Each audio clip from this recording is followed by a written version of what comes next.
कुछ पल अपने मन को थाम लीजिए, क्योंकि आज हम उन भावों की बात करने वाले हैं जो जीवन को भीतर से सुंदर बना देते हैं। आज मैं आपसे एक ऐसे विषय पर दिल से बात करना चाहता हूँ जो हम सब बचपन से सुनते आए हुए हैं, लेकिन शायद कभी ठहर कर गहराई से महसूस नहीं किया। सात संगत जी, 84 लाख जन्म, यह संख्या आपने भी अनगिनत बार सुनी होंगी, लेकिन सात संगत जी घर के बड़े बुजुर्ग बड़े सहज भाव से कह देते हैं, बेटा बड़ी मुश्किल से इंसान का जन्म मिला है। उस समय हम सिर हिला देते हैं, बात सुन लेते हैं, लेकिन मन में कोई हलचल नहीं होती। आज मैं चाहता हूँ सात संगत जी, हम सब मिलकर इस बात को सिर्फ सुने नहीं बल्कि इसे भीतर तक उतारे, क्योंकि यह कोई साधारण संख्या नहीं है, यह हमारी आत्मा की पूरी यात्रा की कहानी है। सात संगत जी, क्या आपने कभी गंभीरता से सोचा है कि यह 84 लाख योनियों का मामला आखिर क्या है? क्या यह केवल एक काल्पनिक धार्मिक अवधारणा है, या इसके पीछे कोई ऐसा गहरा सत्य छुपा है जिसे समझना हर इंसान के लिए आवश्यक है? आज मैं आपसे उसी सत्य पर बात करने जा रहा हूँ। आज हम आत्मा की उस यात्रा को समझने का प्रयास करेंगे जो जन्म से शुरू नहीं होती और मृत्यु पर समाप्त भी नहीं होती। आज हम जानेंगे कि आत्मा किन किन अवस्थाओं से गुजरती है। सात संगत जी, कर्म का वह अटल नियम क्या है जो इस पूरी व्यवस्था को संचालित करता है? और सबसे महत्वपूर्ण बात यह है कि इस मनुष्य जन्म में ऐसा क्या विशेष है जो देवताओं को भी सहज रूप से प्राप्त नहीं होता। सात संगत जी, सबसे पहले हमें एक शब्द को ठीक से समझना होगा, योनि। आमतौर पर जब हम योनि शब्द सुनते हैं तो हमारे मन में अलग अलग जीव जंतुओं की तस्वीरें उभर आती है, क्योंकि हिंदू दर्शन में योनि का अर्थ केवल एक शारीरिक ढांचा नहीं, योनि दरअसल चेतना की एक अवस्था है, जीवन को अनुभव करने का एक विशेष तरीका है। वह माध्यम, वह पात्र है जिसमें आत्मा अपने कर्मों का फल भोगने के लिए प्रवेश करती है। सात संगत जी, आप इसे ऐसे समझिए, आत्मा एक यात्री है और यह शरीर उस यात्री का वाहन है। जैसे कोई यात्री अपने सफर में अलग अलग साधनों का उपयोग करता है, कभी पैदल चलता है, कभी बस में बैठता है, कभी ट्रेन पकड़ता है तो कभी हवाई जहाज से उड़ान भरता है। उसी प्रकार आत्मा भी अपने कर्मों के अनुसार अलग अलग शरीर धारण करती है।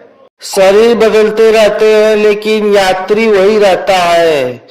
गरुड़ पुराण में साफ साफ कहा गया है कि आत्मा अमर है, उसे न आग जला सकती है, न जल भिगो सकता है, न हवा सुखा सकती है। मृत्यु केवल शरीर की होती है, आत्मा की नहीं।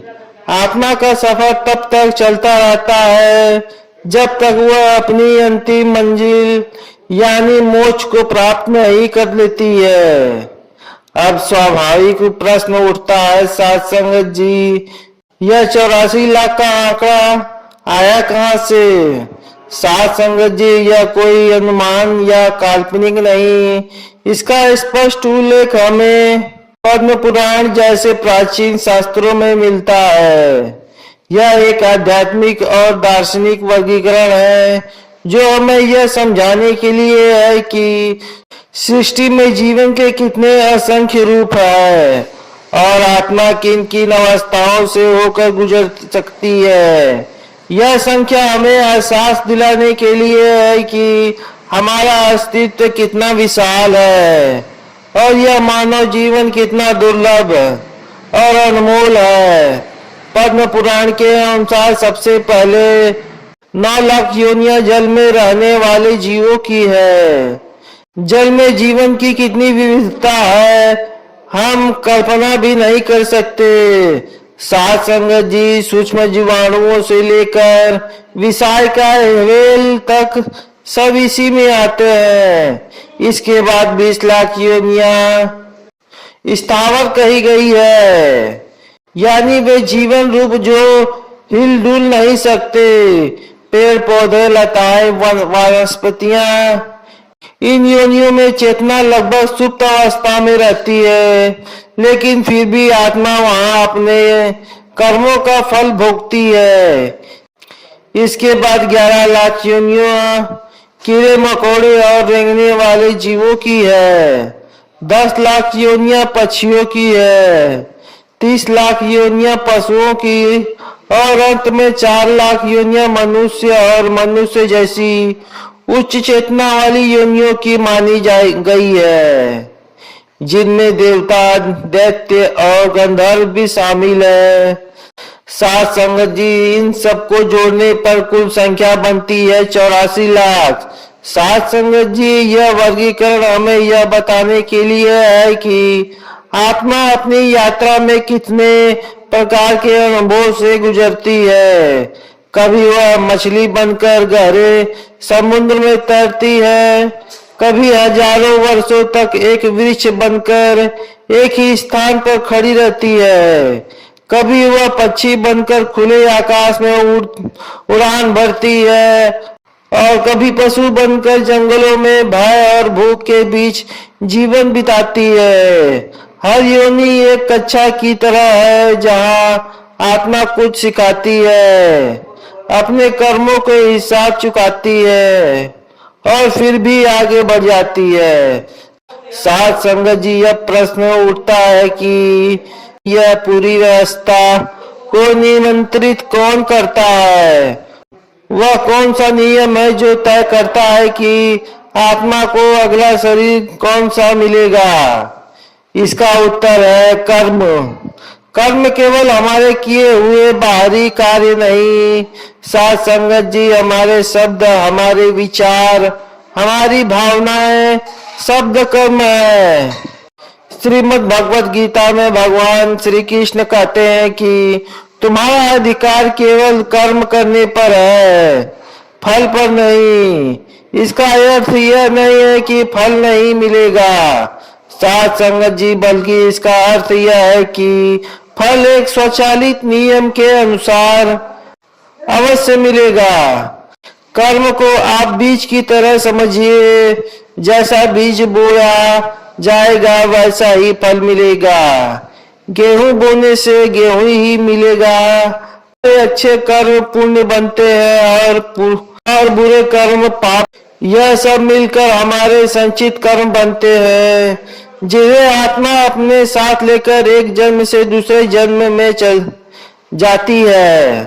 साध संगत जी, मृत्यु के समय आत्मा शरीर छोड़ देती है, लेकिन कर्मों की यह पोटली साथ ले जाती है। यही पोटली तय करती है, साध संगत जी, अगला जन्म किस योनि में होगा।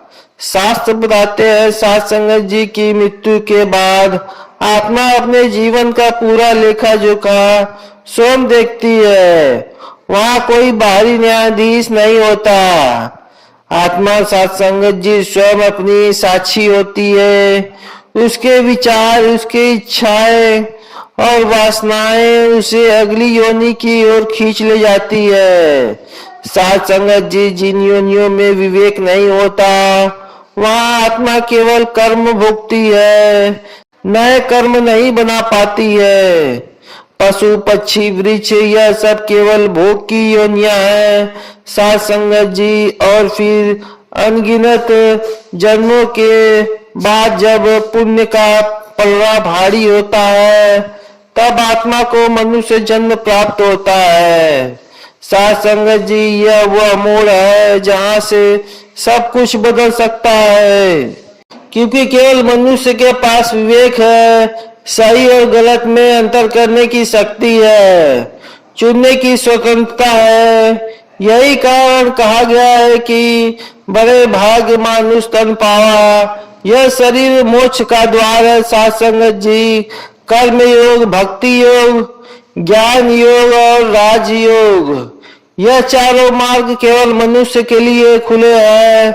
साध संगत जी, सोचिए हम इस अनमोल अवसर का क्या कर रहे हैं। क्या हमें केवल खाने पीने, सोने और धन कमाने में ही व्यर्थ कर रहे हैं। साध संगत जी, यह काम तो पशु भी करते हैं। फिर हमारे जीवन का उद्देश्य क्या है साध संगत जी? हमें यह शरीर इस अंतहीन यात्रा को समाप्त करने के लिए मिला है।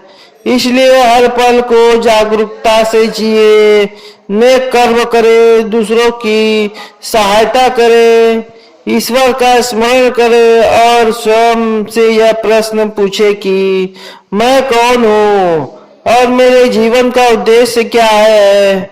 यदि आज यह बात आपके हृदय को छू गई है साध संगत जी, तो इसे अपने जीवन में उतारने का प्रयास अवश्य करें, क्योंकि यह अवसर यदि चूक गया तो इसे दोबारा पाने में शायद युगों युगों तक लग जाए। साध संगत जी, इन्हीं बातों से विराम देते हुए प्रेम और सत्कार से बोलिए धन निरंकार जी।